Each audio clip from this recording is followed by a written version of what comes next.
Air Force jets in the UK have intercepted 2 Russian bombers flying just north of Scotland. 9 Europe correspondent Edward Godfrey joins us from London. G'day, Edward. The pilots, they were quick to scramble. At 10:50 a.m. on June 13, 2025, radar operators across Poland watched their screens erupt with a sudden bright signature. A Russian Il-20M intelligence aircraft, one of Moscow's most specialized surveillance platforms, had crossed the Polish border. Not grazing it, not drifting near it. It had moved 2 full kilometers inside NATO territory. Within seconds, alarms blasted through NATO's Air Command Network. Commanders issued scramble orders. Pilots sprinted to their fighters, and the roar of engines filled the air as 2 RAF Eurofighter Typhoons shot skyward. This was no routine patrol. It was a direct response to an unprecedented breach. The Il-20M gave no indication that it had made a mistake. It flew low and steady over the Baltic, refusing every radio call. It neither altered its altitude nor changed its course. The silence alone was enough to raise suspicions. The aircraft is not known for sloppy navigation. It is known for precision surveillance, carrying an array of sensors designed to soak up military intelligence. Whatever it was doing, it was intentional. A spy plane that never gets lost. The Il-20M is essentially a flying vacuum for signals, collecting radar emissions, communication patterns, and electronic signatures. It doesn't stray off course unless it is ordered to do so, and no one inside NATO believed this was a coincidence. Most Russian reconnaissance flights over the Baltic begin in Kaliningrad, Moscow's fortress enclave wedged between Poland and Lithuania. Packed with missile systems, radar installations, and electronic warfare equipment, it serves as Russia's eyes and ears in the region. But this flight was different. It moved deeper than any recent provocation, crossing the invisible line and heading straight into the heart of Polish-controlled airspace. Poland has dealt with Russian pressure for years, especially since the conflict in Ukraine escalated in 2022. NATO's presence in the region has multiplied since then, with fighter jets, reconnaissance aircraft, and radar systems positioned to catch any sign of intrusion. On this day, the system worked exactly as designed. And still, the Il-20M kept going, seemingly unfazed. RAF pilots raced to intercept. Inside the Typhoons, RAF pilots accelerated to close the distance. Their orders were clear: identify the aircraft, shadow it, and escort it out without causing an escalation. Every second counted. They approached the spy plane and immediately confirmed what ground control already suspected. The Russian crew refused to acknowledge any communication, maintaining absolute radio silence as it pushed deeper into Polish skies. Then the situation shifted. The Il-20M continued forward instead of turning away, forcing the intercepting fighters to remain inches from a potential international incident. Even a slight misjudgment, a sudden climb, a sharp turn, or a misunderstanding could have turned a routine intercept into a dangerous confrontation. A pattern of probes and tests. This was not an isolated event. Just weeks earlier, on May 27th and June 5th, British Typhoons had scrambled for nearly identical scenarios, Russian aircraft creeping too close to Poland. But this time went beyond too close. This time was a breach. These repeated flights reveal a pattern, a series of calculated tests designed to measure NATO's reaction time and readiness. Russian military planners learn something each time. They study how fast fighters scramble, which radars activate first, what communication protocols are used, and how close Allied pilots are willing to fly. From Moscow's perspective, each flight is a data-gathering exercise disguised as a simple patrol.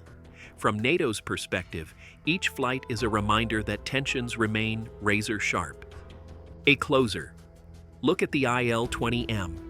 Despite its slow pace, the Il-20M is one of Russia's most dangerous surveillance tools. Built on the Il-18 airframe, it has been modified for electronic and signal intelligence missions. It is equipped with antennas, receivers, and imaging systems that allow it to quietly map enemy defenses. Normally, the aircraft loiters just outside NATO territory, pretending to fly innocently along shipping lanes, but this time, the plane didn't stop at the edge. It crossed right over the line. Meanwhile, the RAF Typhoons escorting it were equipped with sophisticated tracking systems like Pirate Infrared Search and Track and the Captor radar, giving them the ability to monitor the Russian plane without revealing every system of their own. They were prepared for every possible scenario except one: firing. Under NATO rules, firing is the absolute last resort, reserved only for clear and immediate threats that made the mission even more delicate. The spy plane turns at the perfect time. For nearly 10 minutes, the IL-20M remained inside Polish airspace. It collected radar patterns, scanned transmission signals, and quietly recorded the Typhoon's movements. Then, without warning or communication, it executed a slow, calculated turn back toward international airspace. It wasn't rushed or clumsy, it was timed, almost as if someone in Kaliningrad was monitoring the entire sequence and waiting for the moment NATO's rapid response had fully formed. Once the box had been checked, the spy plane withdrew, yet even then it didn't return home. Instead, it began a looping pattern just outside NATO territory, continuing to hover near the Polish border. Legally, it was in the clear. Strategically, it was still poking the bear. The RAF fighters stayed with it, shadowing every move, maintaining silent pressure. A bigger strategy at play. What appeared to be a brief border incursion was far more calculated upon closer inspection. These Russian flybys rarely occur in isolation. They often coincide with cyber intrusions, satellite maneuvers, naval activity, or shifts in electronic warfare posture. Each component tests NATO from different angles, creating layered pressure that makes it harder to predict which incidents are routine and which ones are precursors to something larger. NATO analysts understand this pattern well. They know that Russia is continuously building a profile of Allied defense behavior. Every intercept teaches Moscow something. Which radar activates first? How long before fighters arrive? Do they escort or aggressively block? How do pilots position themselves? Every detail matters because every detail can be turned into a tactical advantage. The dangerous line between control and crisis.